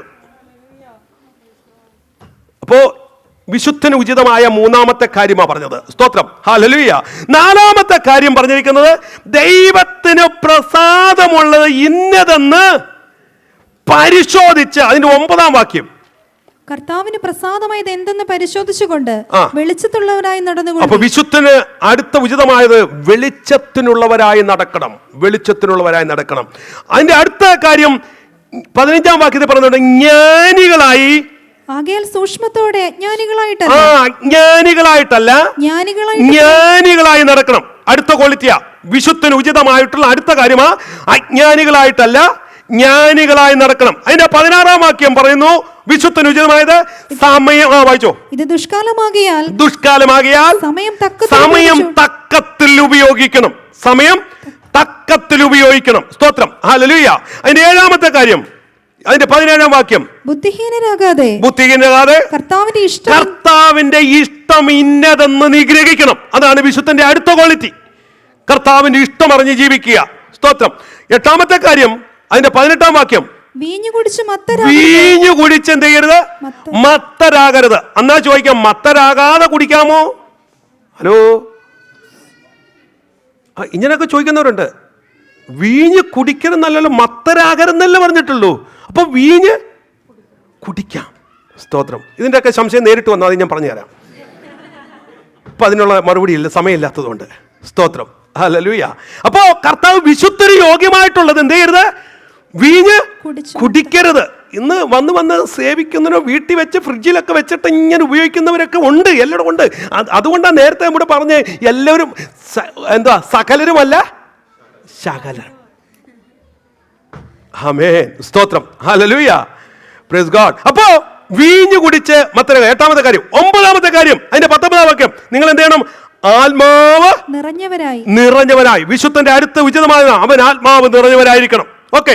10-ാമത്തെ കാര്യം, ക്രിസ്തു ഭയത്തിൽ. അതിന്റെ 21-ാം വാക്യം, ക്രിസ്തുവിന്റെ ഭയത്തിൽ അന്യോന്യം കീഴ്പ്പെട്ടിരിപ്പീൻ. ക്രിസ്തുവിന്റെ ഭയത്തിൽ അന്യോന്യം കീഴ്പ്പെട്ടിരിക്കണം. ശ്രദ്ധിച്ചോ, ഞാൻ 10 കാര്യങ്ങൾ വേഗത്തിൽ പറഞ്ഞു, വിശദീകരിക്കാൻ സമയമില്ലാത്തതുകൊണ്ട് പോയിന്റ് മാത്രം പറഞ്ഞു വിട്ടത്. അപ്പോ ഇതാണ് ഒരു വിശുദ്ധ ഉചിതം. കർത്താവ് എന്നെയും നിങ്ങളെയും വിളിച്ചിരിക്കുന്നത്, വിശുദ്ധനായ ദൈവം തന്റെ ജനത്തെ വിശുദ്ധനായി വിളിച്ചിരിക്കുന്നു. പത്രോസ് പറയുന്നു, നമ്മുടെ കർത്താവ് വിശുദ്ധനാകിയാൽ നിങ്ങളും വിശുദ്ധരായിരിപ്പീൻ. എന്നെയും നിങ്ങളെയും കുറിച്ച് ദൈവം ആഗ്രഹിക്കുന്നത് വിശുദ്ധരായി നിൽക്കണമെന്ന ഒരു വിശുദ്ധ സഭയെ ചേർക്കാനാ ആര് വരുന്നത്? ആണോ? ഹലോ, ഇപ്പൊ ഞാൻ നേരത്തെ കൈ ഒക്കെ പറഞ്ഞപ്പോൾ ആരും കൈ പൊക്കിയില്ല. നിങ്ങൾ വിശുദ്ധന്മാരാണോ? ആണോ? സ്തോത്രം. പ്രാഗൽഭ്യം ഉണ്ടാകണം. ഇന്ന് കർത്താവ് വന്നാൽ, ഹലോ, കർത്താവ് ഇന്ന് വന്നാൽ പോവോ? ഉറപ്പുണ്ടോ? സ്തോത്രം. സംശയമാ. സ്വർഗത്തിലൊരു ശാന്തതയുണ്ടായെന്ന് പറഞ്ഞ പോലെ പലരുടെ ഇടയിലൊരു ശാന്തതയൊപ്പം കർത്താവ് വരുമെന്ന് ചോദിച്ചാൽ മൗനമാ. ഉറപ്പില്ല. ഉറപ്പുണ്ടോ? ഞാനിന്ന് കൈ ഒന്ന് എഴുന്നേൽപ്പിക്കട്ടെ? വേണ്ട വാസ്റ്റേ, ഇനി അത് ഉണ്ടാകണ്ട. ഇന്ന് പകൽക്കാലം ഉറപ്പ് പ്രാപിക്കണം പ്രിയപ്പെട്ടവർ, ഉറപ്പ് പ്രാപിക്കണം. ഹല്ലേലൂയ. നമ്മുടെ ജീവിതം കർത്താവ് ഇന്ന് വന്നാലും അല്ല പോകുമെന്നൊരു ഉറപ്പ് വേണം. ദൈവവചനം പറഞ്ഞിരിക്കുന്ന വ്യവസ്ഥ വിശുദ്ധിയോടെ നിഷ്കളങ്കയോടെ എന്നെയും നിങ്ങളെയും വിളിക്കാൻ കർത്താവ് ജീവൻ നൽകിയെങ്കിൽ, രക്തം നൽകിയെങ്കിൽ, വീണ്ടെടുത്തെങ്കിൽ വിശുദ്ധിയോടെ നിലകൊണ്ട് കർത്താവിന്റെ വരവിൽ കാണപ്പെടണം. അതാണ് കർത്താവ് നമ്മെക്കുറിച്ച് ആഗ്രഹിക്കുന്നത്. ഇന്ന് പകൽക്കാലം ഇത് തിരിച്ചറിയാത്ത കാലഘട്ടത്തിലേക്ക് ജനം മാറി, ദൈവഭയം നഷ്ടപ്പെട്ട ദൈവപ്രവൃത്തിയിൽ നിന്ന്, ദൈവത്തിൽ നിന്ന് അന്യപ്പെട്ട് ജനം പോയിക്കൊണ്ടിരിക്കുമ്പോൾ ഇന്ന് പകൽക്കാലം കർത്താവ് ദൈവസഭയെ മറിച്ചു പറയുന്നു, വിശുദ്ധിയോടെ ദൈവത്തിന് വേണ്ടി നിലകൊള്ളാൻ ദൈവസഭയെ കുറിച്ച് ദൈവം ആഗ്രഹിക്കുക. അതുകൊണ്ട് വിശുദ്ധനായ ദൈവം അരുളി ചെയ്യുന്നത്. സ്തോത്രം. വേഗത്തിൽ പോകട്ടെ. രണ്ടാമത്തെ കാര്യം പറഞ്ഞിരിക്കുന്നത്, ഹല്ലേലൂയ, സത്യവാനായ ദൈവം. സത്യവാനായ ദൈവം, സത്യം, വിശുദ്ധനും സത്യവാനുമായ ദൈവം. ഹീ ഈസ് ട്രൂ എന്നാണ് പറഞ്ഞിരിക്കുന്നത്. സ്തോത്രം. ക്രിസ്തു സഭയോട് പറയുന്നത്, ഞാൻ സത്യവാനാണ്, സത്യവാനാണ്. ഹല്ലേലൂയ. ആ ട്രൂത്ത് അല്ലെങ്കിൽ സത്യം എന്ന് പറയുന്ന വാക്ക്, അതിൻ്റെ ഗ്രീക്ക് പദം അലത്തിനോസ് എന്ന് പറയുന്ന ഒരു ഗ്രീക്ക് പദമാണ്. അലത്തിനോസ്. ഓക്കെ, അതിൻ്റെ അർത്ഥം ഇതാണ്. സ്തോത്രം. യഥാർത്ഥമായത്, കലർപ്പില്ലാത്തത്, കപടമില്ലാത്തത് എന്നൊക്കെ അർത്ഥമുണ്ട്. അപ്പൊ ക്രിസ്തുവിനെ സംബന്ധിച്ചിടത്തോളം ക്രിസ്തു യാതൊരു വിധത്തിലും കലർപ്പില്ലാത്തതാണ്, കാപട്യമില്ലാത്തതാണ്. അതുകൊണ്ട് കർത്താവ് പറയാ, സഭയെന്നൊക്കെ പറയാ, സത്യവാന. അതുകൊണ്ട് കർത്താവ് പ്രാഗൽഭ്യത്തോട് പറഞ്ഞത്, ഞാൻ തന്നെ വഴിയും സത്യവും ജീവനുമാകുന്നു. അവൻ സത്യവാനാണ്. അങ്ങനെയെങ്കിൽ ഇന്ന് പകൽക്കാലം, സ്തോത്രം, ഇവിടെ വാക്ക് പറഞ്ഞിരിക്കുന്നത് അല്ല, കലർപ്പില്ലാത്തത്. ഇതിനെയാണ് ക്രിസ്തു സഭയെക്കുറിച്ച് ആഗ്രഹിക്കുന്നത്. സത്യവാനായ ക്രിസ്തു തന്റെ രക്തത്താൽ വിലയ്ക്ക് വാങ്ങപ്പെട്ട സത്യസഭ, ദൈവസഭ സത്യസഭയായിരിക്കണമെന്ന് കർത്താവ് നമ്മെ കുറിച്ച് ആഗ്രഹിക്കുക. ഹല്ലേലൂയ. സ്തോത്രം. ഹല്ലേലൂയ എന്ന് പറഞ്ഞാൽ അതിന്റെ അർത്ഥം കാപട്യമില്ലാതെ ജീവിക്കണം, യഥാർത്ഥമായി ജീവിക്കണം, മുഖമൂടികൾ മാറ്റിവെക്കണം. ആമേൻ. ഇന്ന് എന്താ സംഭവിക്കുന്ന അറിയാമോ? സഭയുടെ പരാജയം എന്താണെന്നറിയാമോ? ഹല്ലേലൂയ. പക്ഷെ സത്യവാനായ ദൈവം നിന്റെ സത്യാവസ്ഥ അറിയുന്നുണ്ട്. ഒരുപക്ഷെ മനുഷ്യന്റെ മുന്നിൽ നിനക്ക് മുഖംമൂടി വലിച്ചു കെട്ടിവെക്കാം, അല്ലെ നീ ആരെന്ന് ഒരുപക്ഷെ മനുഷ്യന്റെ മുന്നിൽ കാണിക്കാതെ നിനക്ക് എന്തും ചെയ്യാം, എങ്ങനെയും ജീവിക്കാം. പക്ഷെ സത്യവാനായ ദൈവം, യാഥാർത്ഥ്യങ്ങളെ അറിയുന്ന ദൈവം, അഗ്നിജാലയ്ക്ക് തക്കവണ്ണം കണ്ണുള്ളവൻ നോക്കുമ്പോൾ നിന്റെ മുഖംമൂടി വലിച്ചു കയറുന്ന ഒരു ദിവസം വരും. അല്ലെ അന്ന് നീ ലജ്ജിക്കാൻ ഇടവരാതിരിക്കേണ്ടതിന് ഇന്ന് കർത്താവ് തന്നിരിക്കുന്ന അവസരം വിശുദ്ധിയോടെ, സത്യത്തോടെ, യാഥാർത്ഥ്യത്തോടെ ജീവിക്കാൻ നമ്മൾ തയ്യാറാകണം. ഹല്ലേലൂയ. അതാ കർത്താവ് നമ്മെ കുറിച്ച് ആഗ്രഹിക്കുന്നത്. സത്യവാനായിരിക്കണം. ഹല്ലേലൂയ. സ്തോത്രം. അടുത്ത ഭാഗം പറഞ്ഞിരിക്കുന്നു, ദാവീദിന്റെ താക്കോൽ ഉള്ളവൻ. He who has the key of David. Hallelujah. ഇതിന്റെ പശ്ചാത്തലം യെശയ്യാ പ്രവചനത്തിലുണ്ട്, പക്ഷേ ഞാൻ അതിലേക്ക് പോകുന്നില്ല, സമയം മുന്നിലില്ലാത്തതുകൊണ്ട്. അപ്പം ഇത് ക്രിസ്തുവിന്റെ താക്കോൽ എന്ന് പറയുന്നത് ക്രിസ്തുവിന്റെ പരമാധികാരത്തെ വെളിപ്പെടുത്തുന്നതാണ്, ക്രിസ്തുവിന്റെ അധികാരത്തെ വെളിപ്പെടുത്തുന്നതാണ് ഈ പദപ്രയോഗം. ഹല്ലേലൂയ. നമുക്കറിയാം താക്കോലിന് 2 ഉപയോഗമുണ്ട്. എന്തൊക്കെയാ? പൂട്ടുവാനും തുറക്കുവാനും ഉപയോഗിക്കും. ഓക്കെ. അപ്പോ ഇതിനകത്ത് അധികാരമുള്ളവന്റെ കയ്യിലാ ആ താക്കോലുള്ളത്. എല്ലാവരുടെയും കൈയുണ്ടോ? ഇല്ല.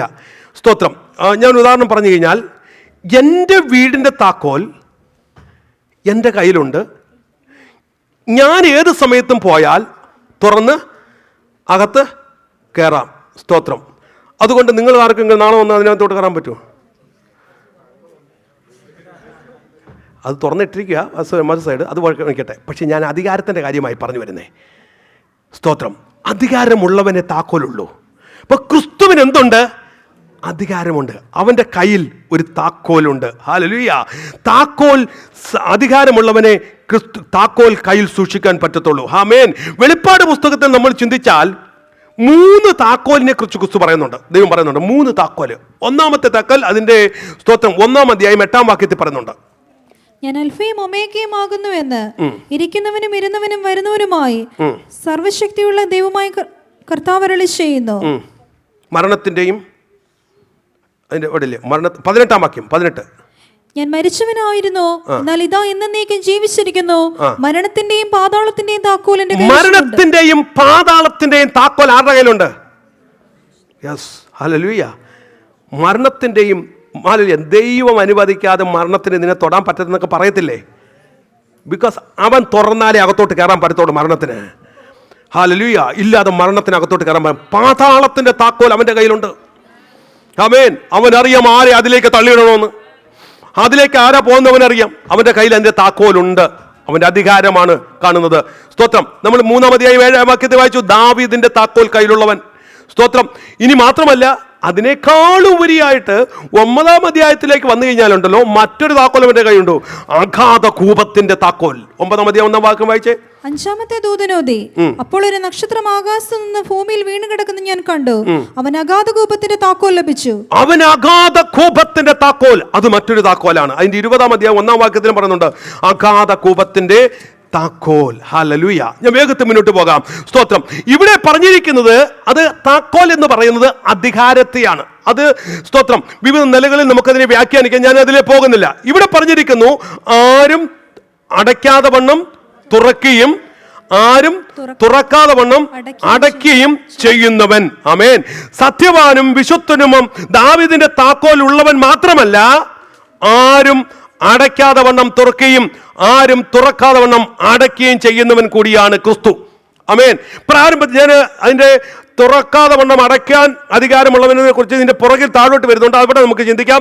ഇവിടെ ശ്രദ്ധിച്ച്, ആരും തുറക്കാതെ വണ്ണം അടയ്ക്കുന്നവൻ എന്നാ പറഞ്ഞിരിക്കുന്നത് അല്ലേ? സ്തോത്രം. ആരും തുറക്കാതെ വണ്ണം. കർത്താവ് ഒരു വാതിൽ തുറന്നാൽ അതിനെ ആർക്കും അടയ്ക്കാൻ കഴിയത്തില്ല. സ്തോത്രം. ഹല്ലേലൂയ. കർത്താവ് വാതിൽ തുറക്കുക മാത്രമല്ല, അവൻ അടയ്ക്കുകയും കൂടി ചെയ്യുന്നവനാണ്. സ്തോത്രം. എന്ന് പറഞ്ഞാൽ അടയ്ക്കുവാനുള്ള അധികാരം ദൈവത്തിനുണ്ട്. ഇന്ന് പകൽക്കാലം ഓർത്തോണം, നമ്മളെല്ലാവരും കർത്താവിനോട് എപ്പോഴും പറയുന്നത് എന്താണ്? കർത്താവേ, ഹലോ, എന്താ പറയുന്നേ? വാതിൽ. ഞാൻ ഇന്ന് വരെയും കേട്ടിട്ടില്ല കർത്താവ്, ദൈവത്തിന് നന്ദിയോട് സ്തോത്രം, കഴിഞ്ഞ ആഴ്ചയിൽ ഞാൻ പ്രാർത്ഥിച്ചുകൊണ്ടിരുന്ന വിഷയത്തിൻ്റെ വാതിൽ കർത്താവ് അടച്ചെന്ന് പറയുന്ന ആരും കേട്ടിട്ടില്ല. ഞാൻ ഇന്നുവരെ കേട്ടിട്ടില്ല. ആരെങ്കിലും പറയാറുണ്ടോ? സ്തോത്രം. എന്നാൽ ഒരു വാതിൽ തുറന്നെങ്കിലോ? ഹല്ലേലൂയ. എല്ലാം നന്മയ്ക്കായി ചെയ്യുന്ന ദൈവം ഒരു മനുഷ്യൻ്റെയും ഹൃദയത്തിൽ തോന്നിയിട്ടില്ല. ആ കർത്താവ് എനിക്ക് വേണ്ടി ഒരു വാതിൽ തുറന്നു. മറ്റേതാരും ഇതുവരെ കേട്ടില്ല. പക്ഷെ കർത്താവ് എന്ത് ചെയ്യും? അടയ്ക്കുമോ? കർത്താവ് വാതിൽ അടയ്ക്കുമോ? അടയ്ക്കും. അടയ്ക്കുന്നത് നല്ലതാണോ? സ്തോത്രം. ഹല്ലേലൂയ. കർത്താവ് വാതിൽ അടയ്ക്കും. ആമേൻ. സ്തോത്രം. അപ്പോൾ നമ്മൾ ശ്രദ്ധിച്ചേ, ഈ ഒരു കാര്യം ഉറപ്പാണ്, കർത്താവ് ഒരു വാതിൽ അടച്ചാൽ ലോകത്തിലെ ഒരു റെക്കമെൻഡേഷനും അതിന് തുറക്കാൻ പറ്റത്തില്ല. ഇനി ആരെല്ലാം പിടിച്ചുകൊണ്ട് വന്നാലും ആ വാതിലിനെ തുറക്കാൻ ആർക്കും പറ്റത്തില്ല, അധികാരവുമില്ല. കർത്താവ് ചില വാതിലുകൾ അടയ്ക്കാനെങ്കിൽ ചിലപ്പോൾ കർത്താവ് അടയ്ക്കുന്നത് എന്തിനു വേണ്ടിയാണെന്നറിയാമോ? സ്തോത്രം. നമുക്ക് പറയാം, നമ്മൾ പ്രതീക്ഷയോടെ കാത്തിരുന്ന ചില വാതിൽ കർത്താവ് അടച്ചു കളഞ്ഞു. നമ്മൾ പ്രതീക്ഷയോടെ കാത്തിരിക്കുക. പോയി ഒത്തിരി കഷ്ടപ്പെട്ട് ഇൻ്റർവ്യൂവിനൊക്കെ പങ്കെടുത്ത് ഒത്തിരി കുത്തിരുന്ന് പഠിച്ച് അല്ലേ, പോയി എഴുതി ഇൻ്റർവ്യൂവിന് അറ്റൻഡ് ചെയ്തു. പക്ഷേ ഒന്നും നടന്നില്ല. നമുക്കെന്ത് ഭാരമാണ്? നമ്മൾ പറയോ കർത്താവ് ആ വാതിൽ അടച്ചു എന്ന് പറയോ? നമ്മൾ വേണ്ടി വന്ന പിശാചിനെ ഒരു ചവിട്ടും കൊടുത്ത്, ഒരു തൊഴിയും കൊടുത്ത്, ഒരു ശാസനയും കൊടുത്തിട്ട് പറയും പിശാചിൻ്റെ വഴി അടച്ചെന്ന് പറയും അല്ലേ? സ്തോത്രം. എന്നാൽ കർത്താവ് അടയ്ക്കുന്ന ചില വഴികളുണ്ട്. കർത്താവ് അടയ്ക്കുന്ന ചില വഴികൾ. കർത്താവ് ചില വാതിലുകൾ അടയ്ക്കുന്നതിനറിയാമോ? സ്തോത്രം, ഹല്ലേലൂയ. നമുക്ക് ഏറ്റവും കൂടുതൽ ഫ്രസ്ട്രേഷൻ ഉണ്ടാകുന്ന ഒരു സന്ദർഭമാണ് ചില വഴികൾ, പ്രതീക്ഷയോടെ കാത്തിരുന്ന ചില വഴികൾ അടയുന്നത്. എന്നാൽ കർത്താവ് അടയ്ക്കുന്നതിന് പിന്നെ കർത്താവിന് ഒരു ഉദ്ദേശമുണ്ട്. ഹല്ലേലൂയ. കർത്താവ് തന്നെ സ്നേഹിക്കുന്ന തൻ്റെ മക്കൾക്ക് വേണ്ടി എല്ലാം നന്മയായി ചെയ്യുന്ന ദൈവം ചില വഴികൾ അടയ്ക്കുന്നതും അതിൻ്റെ പിന്നിലും ദൈവത്തിന് ചില വഴികളുണ്ട്. പ്രതീക്ഷയോടെ കാത്തിരുന്ന ചില വാതിലുകൾ അടച്ചു കളഞ്ഞു. പ്രതീക്ഷയോടെ കാത്തിരുന്ന ചിലത് വാതിൽ അടഞ്ഞു പോകുമ്പോൾ അത് നമ്മുടെ നന്മയ്ക്കാണെന്ന് പലപ്പോഴും നമ്മൾ തിരിച്ചറിയുന്നില്ല. എന്തുകൊണ്ടാണ് കർത്താവ് സ്തോത്രം വാതിൽ അടയ്ക്കുന്നത്? നമ്മൾ തിരുവചനം വായിക്കുമ്പോൾ കർത്താവ് അടച്ച പല വാതിലുകളെ കുറിച്ച് നമുക്ക് കാണാൻ കഴിയുന്നുണ്ട്. സ്തോത്രം, ഹല്ലേലൂയ. നമ്മൾ ഉൽപ്പത്തി പുസ്തകത്തിൽ കാണുന്നുണ്ട്. സ്തോത്രം, പെട്ടകത്തിന്റെ വാതിൽ ആരടച്ചു? ദൈവം അടച്ചു. ഞാൻ അതിലേക്ക് വരാം. എന്തിനു വേണ്ടിയാ കർത്താവ് വാതിൽ അടയ്ക്കുന്നത്? Why did God close the door? എന്തിനു വേണ്ടിയാ കർത്താവ് വാതിൽ അടയ്ക്കുന്നത്? സ്തോത്രം, വിവിധ കാര്യങ്ങൾ പറയാം. ഞാൻ ഒന്ന് രണ്ട് കാര്യം. God close the door to test our faith and our perseverance. Number 1, ചില വാതിൽ അടയ്ക്കുന്നത് നമ്മുടെ വിശ്വാസത്തെയും നമ്മുടെ ക്ഷമയെയും യഥാർത്ഥമായി പരിശോധിക്കാൻ. സിമ്പിൾ എക്സാമ്പിൾ, അബ്രഹാമിന്റെ ലൈഫ്. ദീർഘവർഷങ്ങൾ പ്രതീക്ഷയോടെ കാത്തിരുന്ന വാതില്, തലമുറയുടെ വാതിൽ ദൈവം അടച്ചു. യഥാർത്ഥത്തിൽ ദൈവം അവന്റെ ക്ഷമയെ പരിശോധിക്കുകയായിരുന്നു, അവന്റെ വിശ്വാസത്തെ ദൈവം പരിശോധിക്കുകയായിരുന്നു. ഇന്ന് പൽക്കാലം എവിടെയെങ്കിലൊക്കെ വാതിലടയുമ്പോൾ പിറുപിറുക്കരുത്. വ്യക്തമായി പറയണം, നിന്റെ വിശ്വാസം അവിടെ ക്ഷീണിക്കാനല്ല, വിശ്വാസത്തിൽ വളരണം, വിശ്വാസത്തിൽ ഉറയ്ക്കണം. നിന്റെ വിശ്വാസം ക്ഷീണിച്ചു പോകരുത്. കഴിഞ്ഞ ദിവസങ്ങളൊക്കെ നമ്മൾ കേട്ടതുപോലെ അല്ലെ, വിശ്വാസത്തിൽ ക്ഷീണം സംഭവിക്കുന്നവരല്ല, വിശ്വാസത്തിൽ ഉറയ്ക്കുന്നവരായിരിക്കണം. ഇന്ന് പകൽക്കാലം ദൈവമക്കളെ, ഒരുപക്ഷെ ചില വാതിലുകൾ അടഞ്ഞെന്ന് വരാം. നീ പ്രതീക്ഷിക്കാത്ത വാതിലുകൾ നിന്റെ മുന്നിൽ അടഞ്ഞെന്ന് വരാം. ക്ഷീണിച്ചു പോകരുത്, തളർന്നു പോകരുത്. നിന്റെ വിശ്വാസത്തിൽ നീ വർദ്ധിച്ചു വരണം. സ്തോത്രം, ഹല്ലേലൂയ. അബ്രഹാമിന്റെ ജീവിത ഉദാഹരണമാണ്. രണ്ടാമത്തെ കാര്യം, സ്തോത്രം, നമ്മൾ ചിന്തിച്ചാൽ God close the door for the divine protection. ദൈവികമായ സംരക്ഷണത്തിന് വേണ്ടി, എന്നെയും നിന്നെയും സംരക്ഷിക്കാൻ, ജീവനോടെ നിർത്താൻ കർത്താവ് ചില വാതിൽ അടച്ചെന്ന് വരും. ഹല്ലേലൂയ. നമ്മൾ വായിക്കുമ്പോൾ ഉൽപ്പത്തി പുസ്തകം 7-ാം അധ്യായം 16-ാം വാക്യത്തിൽ കാണുന്നുണ്ട്, പെട്ടകത്തിന്റെ വാതിൽ ആരടച്ചു? യഹോവ അടച്ചു. ഹല്ലേലൂയ. അവിടെ അടച്ചെന്തിനറിയാമോ? പുറത്ത് വലിയ പ്രളയം നടക്കുമ്പോൾ ഈ ജനം നശിച്ചു പോകാതിരിപ്പാൻ അകത്ത് കയറിയ ജനത്തിന്റെ വാതിൽ ദൈവം അടച്ചു. ആമേൻ, ഹല്ലേലൂയ. സ്തോത്രം. നമ്മൾ തിരിച്ചറിയണം, ദൈവം ചില വാതിൽ അടയ്ക്കുന്നുണ്ട്. അല്ലയോ, പുറപ്പാട് പുസ്തകം, ഇസ്രായേൽ ജനം വാതിൽ അടച്ച് അകത്ത് കയറി. എന്തിനാ? സംഹാരകൻ അകത്തോട്ട് കയറാതിരിപ്പാൻ. ഇന്ന് പകൽക്കാലം അല്ലയോ, സ്തോത്രം, ചില വാതിലുകൾ കർത്താവ് അടയ്ക്കുന്നത് നമ്മെ സംരക്ഷിക്കാനാ, നമ്മെ സൂക്ഷിക്കാനാ, ആയുസ്സോടെ നിർത്താനാ. ഇത് ദൈവമക്കൾ തിരിച്ചറിയണം. അന്നേരം ചിലം വേദനയായിട്ട് തോന്നും, അന്നേരം ചിലം ഭാരമായിട്ട് തോന്നും. പക്ഷേ ഹല്ലേലൂയ, അത് നിന്റെ നന്മയ്ക്ക് വേണ്ടിയാ, നിന്റെ സുരക്ഷിതത്വത്തിന് വേണ്ടിയാ. ആമേൻ, സ്തോത്രം. ഞാൻ ഇങ്ങനൊരു സംഭവങ്ങളുണ്ട്, സമയമില്ലെങ്കിൽ പെട്ടെന്ന് പറയാം. ഹല്ലേലൂയ, സ്തോത്രം. വർഷങ്ങൾക്ക് മുമ്പ് നടന്ന, ഞാൻ ഇവിടെ പറഞ്ഞിട്ടുണ്ട് പല പ്രാവശ്യം, നടന്ന ഒരു ട്രെയിൻ ദുരന്തം എത്ര പേര് ഓർക്കുന്നുണ്ട്? പെരുമൺ ദുരന്തം എന്ന് പറയുന്ന ഒരു ദുരന്തം ഓർമ്മയുണ്ടോ? പഴയ ആൾക്കാർക്ക്, കുറേ സീനിയേഴ്സൊക്കെ അറിയാൻ പറ്റും. ഹല്ലേലൂയ. അവിടെ തിരുവനന്തപുരത്ത് ഇന്റർവ്യൂവിന് അറ്റൻഡ് ചെയ്യുന്ന ഒരു പ്രിയ സഹോദരൻ, സ്തോത്രം, ചെങ്ങന്നൂന്ന് ട്രെയിൻ കയറാൻ വേണ്ടി പോവുകയാണ്. ചെങ്ങന്നൂന്ന് അദ്ദേഹം നാളുകളായി കാത്തിരുന്ന ഒരു ഗവൺമെന്റ് അപ്പോയിന്റ്മെന്റ് ജോലിയാ. വളരെ പ്രതീക്ഷയോടാ പോയത്. അദ്ദേഹം ചെങ്ങന്നൂന്ന് ട്രെയിൻ കയറാൻ വേണ്ടി പോയി. അന്നത്തെ ഇന്റർവ്യൂവിന്, സ്തോത്രം, തിരുവനന്തപുരത്ത് ചെല്ലണം. അദ്ദേഹം ഈ ട്രെയിൻ ബുക്ക് ചെയ്തിട്ട് ചെങ്ങന്നൂന്ന് പോയി. അദ്ദേഹം പോയ വഴിയിൽ കംപ്ലീറ്റ് ട്രാഫിക് ബ്ലോക്കായിട്ട് റെയിൽവേ സ്റ്റേഷനിൽ ചെന്നതും ട്രെയിൻ വിട്ടുപോയി. സ്തോത്രം, ട്രെയിൻ വിട്ടുപോയി. അദ്ദേഹം നിരാശയോടെ, കർത്താവേ, എത്ര ഞാനിരുന്നു, എത്ര പ്രാർത്ഥിച്ചു, കുടുംബമായി ആഗ്രഹിച്ച ഒരു ജോലി, ലഭിക്കുമെന്ന് കാത്തിരുന്ന ജോലി പോയല്ലോ എന്ന നിരാശ, ഒരു ഗവൺമെന്റ് ജോലി. ആ നിരാശയോടെ മടങ്ങി ഭവനത്തോട്ട് കയറിയപ്പോൾ കേൾക്കുന്ന വാർത്ത, ഇദ്ദേഹം ഏത് കമ്പാർട്ട്മെന്റിൽ ബുക്ക് ചെയ്തോ, ഏത് കമ്പാർട്ട്മെന്റിൽ തൻ്റെ സീറ്റായിരുന്നോ, ആ ബോഗി പൂർണ്ണമായിട്ടും തകർന്ന് വെള്ളത്തിനടിയിലേക്ക് പോകുവാനിടയായി. ഞാൻ വിശ്വസിക്കുന്നത് എന്താ അറിയാമോ? ദൈവം അവരുടെ ബ്ലോക്ക് വരുത്തി എന്താണെന്നറിയാമോ? അല്ലേ അവനെ ട്രാഫിക്കിന്റെ മുന്നിൽ കൊണ്ടിട്ട് എന്താണെന്നറിയാമോ? സ്തോത്രം, അവനെ സംരക്ഷിക്കേണ്ട ദൈവത്തിനൊരു പദ്ധതിയുണ്ട്. ഇന്ന് പകൽക്കാലം അല്ലെ നീ യാത്ര ചെയ്ത മേഖലകളിൽ നിന്റെ മുന്നേ പോയ വണ്ടി തകർന്നിട്ടുണ്ട്, നീ യാത്ര ചെയ്ത പലതും അപകടം പറ്റിയിട്ടുണ്ട്. പക്ഷേ സ്തോത്രം, ദൈവം നിന്റെ മുന്നിൽ ചില വാതിൽ അടച്ചത് അല്ലേ, സ്തോത്രം, ചിലത് വേണ്ട എന്ന് വെച്ചത് നിന്റെ നന്മയ നിന്നെ സംരക്ഷിക്കാൻ വേണ്ടിയായിരുന്നു. ഹല്ലേലൂയ, സ്തോത്രം. ദൈവം വാതിൽ അടയ്ക്കുന്നത് സംരക്ഷിക്കാൻ വേണ്ടി. വേഗത്തിൽ മുന്നോട്ട് പോകട്ടെ. God close the door for the better result and divine guidance. നല്ല ഒരു റിസൾട്ട്, നല്ല ബെറ്റർമെന്റിന് വേണ്ടി, ശ്രേഷ്ഠമേറിയത് നിന്റെ മുന്നിൽ ദൈവം തരാൻ വേണ്ടി ദൈവം ചില വാതിലുകൾ തുറക്കും. ആമേൻ. അല്ലെ, ഞാൻ നേരത്തെ ഓർപ്പിച്ച കാര്യം ഒന്നുകൂടെ പറയാം. നീ പ്രതീക്ഷയോടെ അല്ല നിന്റെ ജോലി കാര്യങ്ങളെല്ലാം താളടിയായി, വിസ കിട്ടുമോ, ഇനി എങ്ങനെ മുന്നോട്ട് പോകുമെന്ന് ചിന്തിച്ചിരിക്കുമ്പോഴാ ഒരു ഇന്റർവ്യൂ കിട്ടിയത്, ഒരു അപ്പോയിൻമെന്റ് കിട്ടിയത്. അവിടെ കയറി ചെന്നു, ഇന്റർവ്യൂവിന് അറ്റൻഡ് ചെയ്തു. ചില റെഫറൻസുകൾ കിട്ടിയില്ല, ചില തടസ്സങ്ങൾ വന്നു. നിന്റെ ജോലി അവിടെ നിന്ന് ലഭിക്കാതെ നിരാശയോടെ ഇറങ്ങി വരിക. എൻ്റെ ജോലി പോയല്ലോ, കാത്തിരുന്ന ജോലിയാ കിട്ടിയില്ലല്ലോ എന്ന ഭാരത്തോടെ നീ ആ ഹോം വിട്ട് താഴേക്ക് ഇറങ്ങി വരുമ്പോൾ അല്ല അന്നേരം നിരാശ തോന്നിയാക്കാം, അന്നേരം ചോദിച്ചേക്കാം, കർത്താവെ പ്രാർത്ഥിച്ചതിന് മറുപടിയില്ലോ. എന്നാൽ ഇന്ന് പിറകിലേക്കൊന്ന് തിരിഞ്ഞു നോക്കിയേ, എവിടെയൊക്കെ വാതിൽ അടച്ചത് നിന്നെ ദേശത്ത് നിർത്താനായിരുന്നില്ലേ? എവിടെയൊക്കെ വാതിൽ അടച്ചത് നിന്റെ കുടുംബത്തിന്റെ നന്മയ്ക്ക് വേണ്ടി ആയിരുന്നില്ലേ? എവിടെയൊക്കെ വാതിൽ അടച്ചത് നിന്നെ കരുതാൻ വേണ്ടിയായിരുന്നല്ലേ? ബെറ്റർ റിസൾട്ടിന് വേണ്ടി, ബെറ്റർ ഗൈഡൻസിന് വേണ്ടി ചില വാതിലുകൾ നിന്റെ മുന്നിൽ അടയ്ക്കാം. സ്തോത്രം. UK വരാൻ ഇന്റർവ്യൂവിന് പലത് അറ്റൻഡ് ചെയ്തില്ലേ? ഹല്ലേലൂയ. എന്നാൽ ചിലതൊക്കെ അടഞ്ഞു പോയില്ലേ? നിരാശ തോന്നി. പക്ഷേ ഒരു കാര്യം തിരിച്ചറിയുക, ഇന്ന് പിറകിലേക്ക് തിരിഞ്ഞു നോക്കുമ്പോൾ എത്ര പേർക്ക് പറയാൻ കഴിയും, അന്ന് മുടങ്ങിയത് ഇന്ന് നന്മയായി മാറി. അല്ലെ, അന്ന് തടസ്സമായി മാറിയത് ഇന്ന് നന്മയായി മാറി.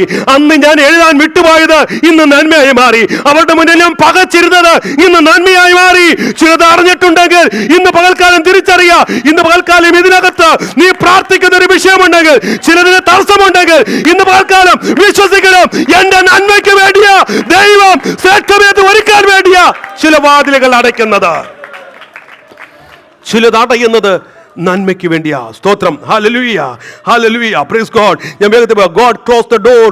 അല്ലേ, സ്തോത്രം. പരിശുദ്ധാത്മാവ് ചിലതിനെ അടയ്ക്കും, പരിശുദ്ധാത്മാവ് അടയ്ക്കും. അല്ലെ, സുവിശേഷ ഘോഷണം എന്ന് പറയുന്നത് ദൈവത്തിന്റെ പദ്ധതിയാ. എന്നാൽ അപ്പോസ്തല പ്രവൃത്തി 16-ാം വാക്യത്തിൽ അവിടെ പറഞ്ഞത്, പൗലോസ് ആസിയയിലേക്ക് പോകാൻ പുറപ്പെട്ടപ്പോൾ പരിശുദ്ധാത്മാവിനെ വിലക്കി ബ്ലോക്ക് ഇട്ടു, തടസ്സമിട്ടു. എന്തിനാ? ദൈവത്തിന്റെ ബെറ്റർ പ്ലാനിന് വേണ്ടി. ആമേൻ, ഹല്ലേലൂയ. അപ്പോൾ എല്ലാ മേഖലകളിലും ഇത് നമുക്ക് കാണാൻ കഴിയുന്നുണ്ട്. അപ്പൊ ഇവിടെ അരുളി ചെയ്ത ദൈവം 4 കാര്യങ്ങൾ പറഞ്ഞു. 1, സത്യവാൻ. 2, വിശ്വസ്തൻ. 3, ദാവീദിന്റെ താക്കോൽ കയ്യിലുള്ളവൻ. 4, ആരും അടയ്ക്കാതെ വണ്ണം അല്ലെങ്കിൽ ആരും തുറക്കാതെ വണ്ണം അടയ്ക്കുവാൻ അധികാരമുള്ളവൻ. സ്തോത്രം. ആ കർത്താവ് ഈ സഭയെ നോക്കി പറയുന്ന അടുത്ത കാര്യമായ 8-ാം വാക്യം, കമന്റേഷൻ. അവരെ കുറിച്ച് ചിന്തിക്കുമ്പോൾ എന്താണ് കർത്താവ് അവരെ നോക്കി പറയുന്നത്? വേഗത്തിൽ പറയാ, വായിച്ചേ. ഞാൻ നിന്റെ പ്രവൃത്തി അറിയുന്നു. അവിടെ നിൽക്കട്ടെ. മറ്റ് 6 സഭകൾ 5 സഭകളും നമ്മൾ ചിന്തിച്ചു. ഓരോ സഭയിൽ, ഒറ്റ സഭയിലേ ഉള്ളൂ കർത്താവിന്റെ കുറവ് പറയാതിരുന്നത്. ഏത് സഭയിലായിരുന്നു? നിങ്ങൾ അത്ര ശ്രദ്ധിച്ചോളൂ. കഴിഞ്ഞ 5 എണ്ണത്തിൽ ഒരു കുറവും പറയാനില്ല എന്ന് കർത്താവ് പറഞ്ഞൊരു സഭയുണ്ട്. ഏതായിരുന്നു?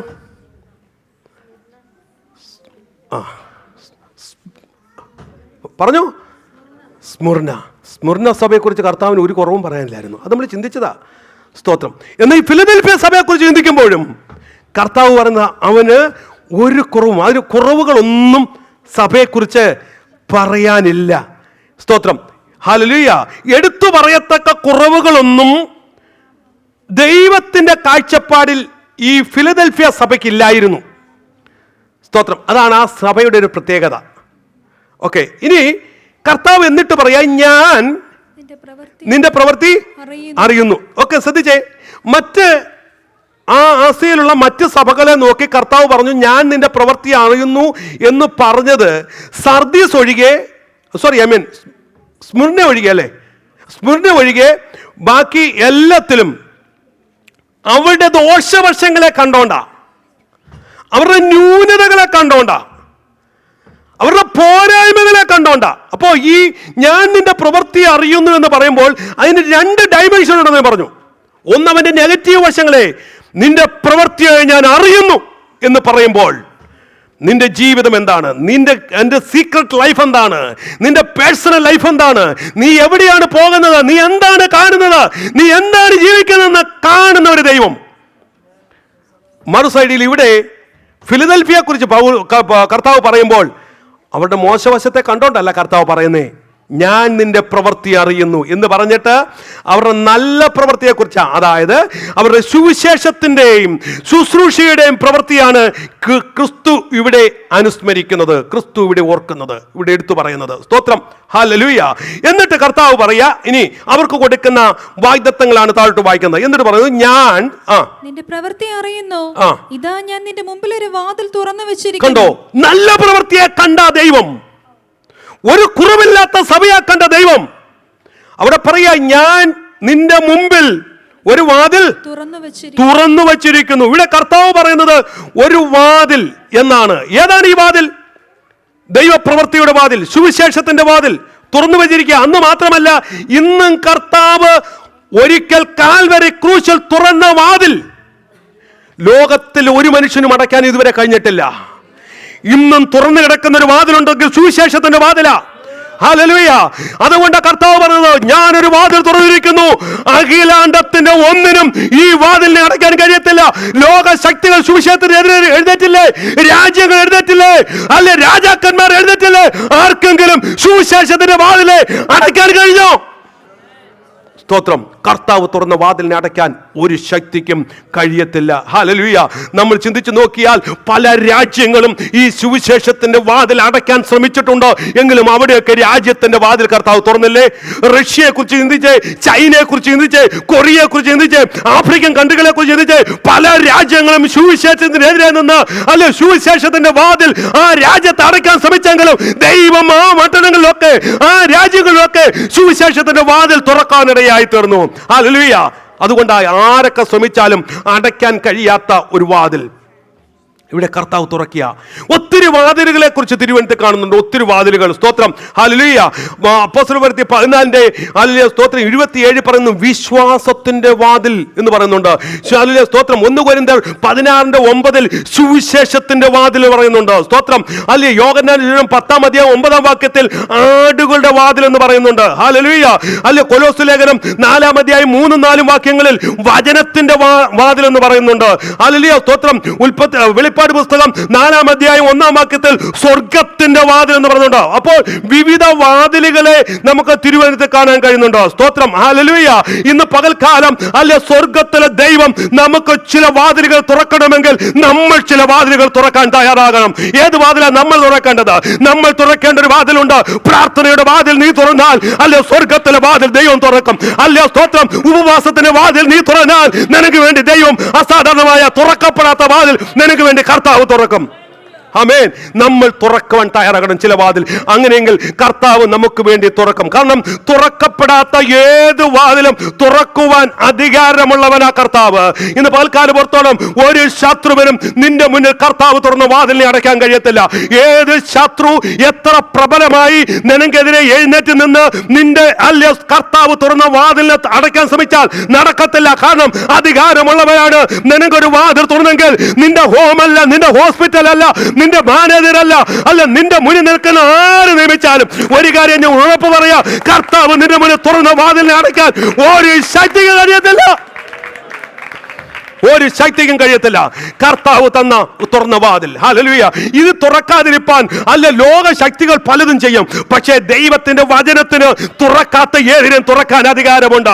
ഹല്ലേലൂയ. നമുക്കറിയാം, ഹല്ലേലൂയ, ലാസറിനെ കൊണ്ടുവന്ന് അല്ല കല്ലറയ്ക്ക് അകത്തോട്ട് കയറ്റി വെച്ചിട്ട് തുറക്കാതിരിപ്പാൻ ഒരു കല്ല് മുരുട്ടി വെന്നി വെച്ചു. എന്നാൽ പുറത്തു നിന്ന് വചനത്തിന്റെ താക്കോൽ ഉപയോഗിച്ചു കഴിഞ്ഞപ്പോൾ, കർത്താവ് വചനത്തിന്റെ താക്കോൽ ഉപയോഗിച്ചു കഴിഞ്ഞപ്പോൾ അല്ല തുറക്കാത്ത കല്ലറ തുറന്നു. കർത്താവായി യേശുക്രിസ്തുവിനെ കല്ലറയിൽ വെച്ചു. സ്തോത്രം, ഹല്ലേലൂയ. ഈ കല്ലറയ്ക്കകത്ത് വെച്ചിട്ട് അല്ല റോമൻ ഭരണാധികാരികൾ കല്ലുരുട്ടി വെച്ച് അല്ല സീൽ വെച്ച് റോമൻ മുദ്ര വെച്ചു. എന്നാൽ സ്തോത്രം, ഹല്ലേലൂയ. എന്നാൽ ഒരു കാര്യം മനസ്സിലാക്കണം, അല്ല സ്തോത്രം, ആ ശക്തികൾ മുഴുവനും ഒരുപോലെ കാവൽക്കാരെ നിർത്തി തുറക്കരുത്, തുറക്കരുത്. എന്നാൽ സ്തോത്രം അവിടെ കാണാൻ കഴിയുന്നു, കാവൽക്കാര് നിന്നപ്പോൾ, ഇമ്പീരിയ മുദ്ര ഉണ്ടായിരുന്നപ്പോൾ, വലിയ പാറ ഉരുട്ടി വെച്ചപ്പോൾ ദൈവത്തിന്റെ പരിശുദ്ധാത്മാവിൽ അല്ല കല്ലറ തുറന്നെങ്കിൽ ഇന്ന് പകൽക്കാലം വിശ്വസിക്കാൻ തയ്യാറാണ്. നിന്റെ നന്മയുടെ മുന്നിൽ, നിന്റെ ഉയർച്ചയുടെ മുന്നിൽ, നിന്റെ ആത്മീയതയുടെ മുന്നിൽ ഏതെങ്കിലും വാതിൽ ശത്രുവായവർ ഉരുട്ടി വെച്ചിട്ടുണ്ടെങ്കിൽ ഹല്ലേലൂയ, ഹല്ലേലൂയ, ഹല്ലേലൂയ. അതിനെ അടയ്ക്കാൻ ആർക്കും കഴിയത്തില്ല. വിശ്വസിക്കുന്നവർ കരങ്ങളെ തട്ടി കർത്താവിനെ സ്തുതിക്കട്ടെ. ഇന്ന് പകൽക്കാലം വിശ്വസിക്കുക, എനിക്ക് വേണ്ടി തുറന്ന ആത്മീയതയുടെ വാതിൽ, സ്പിരിച്വാലിറ്റിയുടെ വാതിൽ, എനിക്ക് വേണ്ടി തുറന്ന ജീവിതത്തിന്റെ വാതിൽ അടയ്ക്കാൻ ഒരു ശക്തിയും കഴിയത്തില്ല. He can open the doors. അവൻ വാതിലുകളെ തുറക്കുന്നവനാ. ഹല്ലേലൂയ, ഹല്ലേലൂയ, സ്തോത്രം, ആമേൻ, ഹല്ലേലൂയ. ഈ വാതിലടയ്ക്കാൻ ആർക്കും കഴിയത്തില്ല. സുവിശേഷത്തിനായി തുറക്കപ്പെട്ട വാതിൽ ആരും അടയ്ക്കാൻ കഴിയത്തില്ല. ഇവിടെ പറഞ്ഞിരിക്കുന്നു, നിനക്ക് വേണ്ടി ഒരു വാതിൽ തുറന്നു വെച്ചിരിക്കുന്നു, അത് ആർക്കും അടയ്ക്കാൻ കഴിയത്തില്ല. ഞാൻ വേഗത്തിൽ പോകുക. സ്തോത്രം. എന്നിട്ട് പറയുന്നു, നിനക്ക് അല്പമേ ശക്തിയുള്ളൂ. ഹല്ലേലൂയ.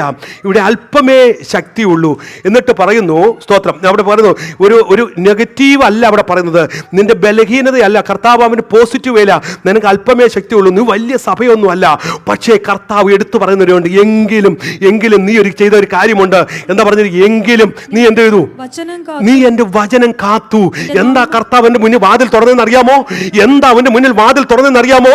അല്ല, സ്തോത്രം, വചനം കാത്ത ഒരു സഭയാ ഫിലദൽഫിയ സഭ. ഹല്ലേലൂയ. ഇവിടെ കാണാൻ കഴിയുന്നുണ്ട്. എങ്കിലും സ്തോത്രം, അഭിമാനത്തോടെ കർത്താവ് പറയുക, അതായത് തിരുവെഴുത്തിൽ പറഞ്ഞിരിക്കുന്ന സകല വചനങ്ങളും നീ അനുസരിച്ചു എന്നതിന്റെ അർത്ഥം. ഹല്ലേലൂയ.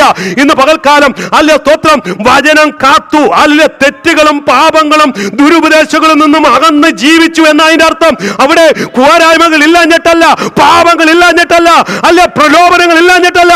അതിന്റെ മധ്യത്തിലും എന്റെ വചനത്തെ നീ മുറുകെ പിടിച്ചു, എന്റെ വചനം നീ കാത്തു. ഇന്ന് പകൽക്കാലം ദൈവസഭയോട് ദൈവം ആഹ്വാനം ചെയ്തത്, അല്ല, പരീക്ഷകൾ വരും, പ്രതികൂലങ്ങൾ വരും, വചനത്തിൽ നിലനിൽക്കുക. നീ എന്റെ വചനം കാത്തു. ഹല്ലേലൂയ, സ്തോത്രം, ആമേൻ, ഹല്ലേലൂയ, സ്തോത്രം. വചനം കാക്കണം. നീ എന്റെ വചനം കാത്തു. എന്നിട്ട് വീണ്ടും പറയാ, എന്റെ കർത്താവിന്റെ നാമം എന്ത് ചെയ്തില്ല? നിഷേധിച്ചില്ല. ക്രിസ്തുവിന്റെ അഭിനന്ദനം അവിടെ കാണുന്നത്. നാമത്തിന് വേണ്ടി കഷ്ടം സഹിച്ചിരിക്കാം, ദൈവനാമത്തം കുറ്റം ആരോപിക്കപ്പെട്ടിരിക്കാം. അങ്ങനെയുള്ള വിശ്വാസികളെ, സ്തോത്രം, ഹല്ലേലൂയ, അല്ല, പല വിശ്വാസികളെയും ഭരണാധികാരികളുടെ മുന്നിൽ നിന്നെ വിധിക്കാൻ വേണ്ടി കൊണ്ടുവന്നിരിക്കാം. എന്നാൽ അതിന്റെ മധ്യത്തിൽ, അല്ല, സ്തോത്രം, ദൈവത്തിന്റെ നാമത്തെ മുറുകെ പിടിക്കുന്നവരെ നോക്കിയാ കർത്താവ് പറയുന്നത്, എന്റെ വചനം കാത്തു. ഇന്ന് പകൽക്കാലം ഇവിടെ നിന്ന്, അല്ലെ, നമ്മൾ കർത്താവിന്റെ വരവ് സംഭവിച്ചാൽ ഉയർക്കും, അതല്ലെങ്കിൽ മരണം സംഭവിക്കും. അല്ലെ, ന്യായാസനത്തിന് മുമ്പാകെ നിൽക്കുന്ന ഒരു ദിനമുണ്ട്. അന്ന് കർത്താവ് നമ്മൾക്ക് പറയണം, എന്റെ വചനം കാത്ത, എന്റെ നാമം നിഷേധിക്കാത്ത എന്റെ മകളെ അകത്ത് വരിക എന്ന് പറയുന്ന ശബ്ദം നമുക്ക് കേൾക്കാൻ കഴിയണം. സ്തോത്രം. വിശ്വാസം നിൽക്കുമോ? വചനം കാക്കുമോ? യേശുവിന്റെ നാമത്തിൽ നിൽക്കുമോ? ഹല്ലേലൂയ. പലരും വീണുന്നിരിക്കും, പലരും താളരിയായിരിക്കും. എന്നാൽ എങ്ങനെയുള്ള സഭയോടെ കർത്താവ് പറയുന്നത്? സഭയോട് പറയുന്നത്, ഞാൻ വാതിൽ തുറന്നിരിക്കുന്നു. ആർക്കാ? വചനം കാത്ത സഭയ്ക്ക്. വിശ്വാസം നിന്ന സഭയോട് കർത്താവ് പറയാ, ഞാനൊരു വാതിൽ തുറന്നിരിക്കുന്നു. ഇന്ന് പകൽക്കാലം ഒരു ദൂതായി ഞാൻ വിളിച്ചു പറയാം, നീ കർത്താവിന്റെ വചനത്തിന് വേണ്ടി നിന്നാൽ, അല്ല, കർത്താവിന്റെ നാമത്തിന് വേണ്ടി നിന്നാൽ, നിനക്ക് വേണ്ടി നിൽക്കുന്ന ഒരു കർത്താവുണ്ട്, നിനക്ക് വേണ്ടി പ്രവർത്തിക്കുന്ന ഒരു കർത്താവുണ്ട്. ഹല്ലേലൂയ. കഴിഞ്ഞ ദിവസങ്ങളൊക്കെ നമ്മൾ കേൾക്കുന്ന കാര്യമുണ്ട്. വിശ്വാസത്തിൽ നിലനിൽക്കണം. വിശ്വാസത്തെ ക്ഷീണിപ്പിക്കുന്ന പല വാർത്തകളും നിന്റെ ചെവിയിൽ കേട്ടെന്നിരിക്കും. വിശ്വാസത്തെ ക്ഷീണിപ്പിക്കുന്ന പലതും നിന്റെ കണ്ണുകൊണ്ട് കണ്ടെന്നിരിക്കും. വിശ്വാസത്തെ ക്ഷീണിപ്പിക്കുന്ന പലതും ദേശത്ത് നടന്നിരിക്കും. എന്നാൽ പ്രിയ പൈതലേ, പ്രിയ സഹോദരങ്ങളെ, ദൈവാത്മാവിൽ ഞാൻ വിളിച്ചു പറയുന്നു, വിശ്വാസത്തിൽ നീ ക്ഷീണിച്ചു പോകരുത്. വിശ്വാസത്തിൽ നിലനിൽക്കണം. വേഗത്തിൽ പോകുക. ഹല്ലേലൂയ, സ്തോത്രം. അങ്ങനെയുള്ള സഭയോട് ദൈവവചനം കാത്ത, വചനത്തിൽ നിന്ന, സ്തോത്രം, കർത്താവ് പറയുന്ന പ്രോമിസ്, അതിന്റെ 9-ാം വാക്യം, ഒറ്റ വാക്കിൽ അവരുടെ പ്രവർത്തനങ്ങളെ തടസ്സപ്പെടുത്തിയത് ആരാണ്? അവിടെ കാര്യങ്ങളെല്ലാം ഒത്തിരി വിശദീകരിക്കാനുണ്ട്, അതിലേക്ക് പോകുന്നില്ല. സ്തോത്രം. എന്നിട്ട് പറയുക, അവരുടെ പ്രവർത്തനങ്ങളെ തടസ്സപ്പെടുത്തിയവരുണ്ട്, അവരുടെ മുന്നേറ്റത്തെ തടഞ്ഞവരുണ്ട്. അവരെ എല്ലാം കണ്ടിട്ട് ഞാൻ ചുരുക്കത്തിൽ അങ്ങ് പറയാം, കർത്താവ് പറയാ, അവരെയൊക്കെ നിന്റെ കാൽമുമ്പിൽ കൊണ്ടുവരുന്ന ഒരു ദിവസമുണ്ട്. ഹല്ലേലൂയ. ആര് നിനക്കെതിരായോ അവരെ നിന്റെ മുമ്പിൽ കൊണ്ടുവരും. അതാണ് കർത്താവ് പറഞ്ഞത്. നിനക്കെതിരായ, അല്ലെ, സ്തോത്രം, ഹല്ലേലൂയ, അല്ലെ, പുരോഗതി യഹൂദന്മാർ അല്ലാതിരിക്കെ യഹൂദന്മാർ എന്ന് അഭിമാനിച്ചുകൊണ്ട്, അല്ലെ, നിന്നെ വഴിതെറ്റിക്കാൻ ശ്രമിച്ച, നിന്നെ തെറ്റിക്കാൻ ശ്രമിച്ച ചിലരൊക്കെ ഉണ്ടല്ലോ, അവരെ നിന്റെ കാൽ മുമ്പിൽ കൊണ്ടുവരുമെന്ന് ദൈവം അവിടെ വ്യക്തമായി വിളിച്ചു പറയാ. അങ്ങനെയെങ്കിൽ സ്തോത്രം, ഇന്ന് പകൽക്കാലം ദൈവാത്മാവിനെ വിളിച്ചു പറയുന്നു, ആരൊക്കെ നിനക്കെതിരായാലും അവരെ നിന്റെ മുന്നിൽ കൊണ്ടുവരാൻ എന്റെ ദൈവത്തിന് കഴിയും. വന്നിട്ടില്ലേ? ചരിത്രം എന്താ പറയുന്നത്? ഉൽപ്പത്തി പുസ്തകം കാണാൻ കഴിയുന്നുണ്ട്. ഒരു കഴിവില്ലാത്തവൻ വീട്ടിൽ ലീസ്റ്റായ യോസഫ്, സ്തോത്രം ഹല്ലേലൂയ, തന്റെ സഹോദരന്മാർ ചേർന്ന് തനിക്കെതിരായി നീർന്നെങ്കിലും ഒരു സുപ്രഭാതത്തിൽ ആരവനെ എതിരാട്ടോ, ആരവനെ പൊട്ടക്കിണരിയിട്ടോ, ആരവനെ കൊന്നു വ്യാജവാർത്ത പരതിയോ, ആരവനെ തള്ളിക്കളഞ്ഞോ, അവനെ കൊണ്ടുവന്ന് ഇതാ അവന്റെ കാൽ മുമ്പിൽ നിർത്തിയില്ലേ? സ്തോത്രം. ഇതാ കർത്താവ് പറയുന്നത്, അവരെ നിന്റെ കാൽ മുമ്പിൽ, അതാ ആ ഭാഗം കാണുവാൻ കഴിയുന്നത്. ഒന്നാമത്തെ കാര്യം, അവരെ നിന്റെ മുമ്പിൽ കൊണ്ടുവരും. രണ്ടാമത്തെ കാര്യം അവിടെ പറഞ്ഞിരിക്കുന്നു, നിന്റെ പരീക്ഷാഘട്ടത്തിൽ ഞാൻ നിന്നെ എന്ത് ചെയ്യും? നിന്റെ പരീക്ഷാഘട്ടത്തിൽ ഞാൻ നിന്നെ കാക്കും, ഞാൻ നിന്നെ കാക്കും. ഹല്ലേലൂയ. അവർ വചനം കാത്തു, അവർ വചനം കാത്തു, അവർ സ്തോത്രം ഹല്ലേലൂയ കർത്താവിന്റെ നാമം നിഷേധിച്ചില്ല, അവർ വിശ്വാസത്തിൽ ഉറച്ചു നിന്നു. അതുകൊണ്ട് കർത്താവ് പറയാ, നിന്റെ ജീവിതത്തിൽ പ്രലോഭനങ്ങൾ ഉണ്ടാകാം, അല്ലെങ്കിൽ നിന്റെ ജീവിതത്തിൽ പ്രതികൂല ഘട്ടങ്ങൾ വരത്തില്ലെന്നല്ല, പരീക്ഷാ ഘട്ടം വരും. ഇതിന് വെളിപ്പാടിന്റെ വ്യാഖ്യാനങ്ങൾ പലതുണ്ട്, ഞാൻ അതിലേക്കൊന്നും പോകുന്നില്ല. സ്തോത്രം ഹല്ലേലൂയ. എന്നാൽ പരീക്ഷാ ഘട്ടം വരുമ്പോൾ കർത്താവ് ദൈവവചനം കാത്ത ദൈവസഭയെ, ദൈവവചനം കാത്ത പ്രിയ വിശ്വാസിയെ നിന്നെ അവൻ കാക്കും. ആമേൻ. ആരെയാ കാക്കുന്നത്? വചനം കാത്തവനെ, ദൈവനാമത്തിന് വേണ്ടി നിന്നവനെ ആര് കാക്കും? ദൈവം കാക്കും, ദൈവം കാക്കും. ഹല്ലേലൂയ. ഇന്ന് പകൽക്കാലം ഹല്ലേലൂയ സ്തോത്രം, ഞാൻ വാക്കുകളെ വിരമിക്കുക. എന്നിട്ട് വാണിംഗ് കൂടെ പറയുന്നുണ്ട്. അതിന്റെ സ്തോത്രം വാണിംഗ് അല്ല, അതിന്റെ ഒരു ഉറപ്പ് കൂടെ 11-ാം വാക്യത്തിൽ പറയുന്നു, കർത്താവിന്റെ നാമം നിഷേധിക്കായും വചനം കാത്ത് സഹിഷ്ണുതയോടെ നിലകൊണ്ട ഫിലദെൽഫിയ സഭയെ നോക്കി കർത്താവ് പറയാ സ്തോത്രം, ഞാനും അവരെ കാക്കും. കർത്താവ് കൊടുക്കുന്ന ആശ്വാസത്തിന്റെ വചനമാണ്. ആമേൻ. ഹല്ലേലൂയ. ഇന്ന് പകൽക്കാലം ദൈവമക്കളെ, കർത്താവ് കൊടുക്കുന്ന വാഗ്ദത്തം, ഞാനും അവരെ കാക്കും. ഇന്ന് പകൽക്കാലം അവന്റെ കയ്യിൽ ഒരു താക്കോലുണ്ട്, അധികാരത്തിന്റെ താക്കോൽ. കണ്ണുകൾ അടയ്ക്കാം. ദിവസത്തിൽ എല്ലാവരും എഴുന്നേറ്റ് നിന്നാണ്.